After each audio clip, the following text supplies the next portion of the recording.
Takkan semua ni Dul? Ini semua ni ah? Satu biji. Satu biji saja. Oh, terkejut aku siut. Ini dah 8 tan dah ni. Ah, tinggi ah? Yalah, puntut mana tinggi. Ini kereta saya pun tak tahu puntut yang tinggi. Oh. Boleh tolong? Boleh. Boleh lah. Oh, berat.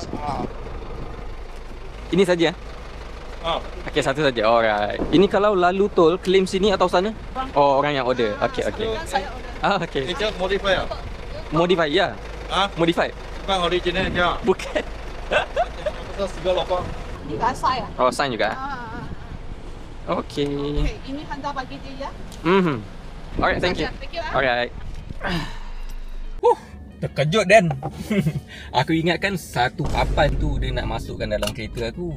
Terkejut aku kan. Memang rosaklah kereta aku kalau bawa semua tu sekali. So jarak perjalanan kita 40 minit.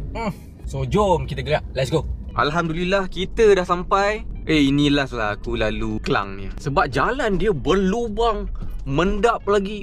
Aku rasa orang dekat sini elok dia beli kereta kebal, kau tahu tak? Jangan beli kereta sedan ke. Ini ke? You pusing belakang tengok. Pusing belakang. You try pusing belakang ini ah. Okay. Oops.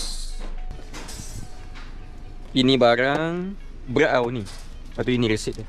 Oh, bocor. Ya, saya ambil barang. Ambil gambar dulu Tahan.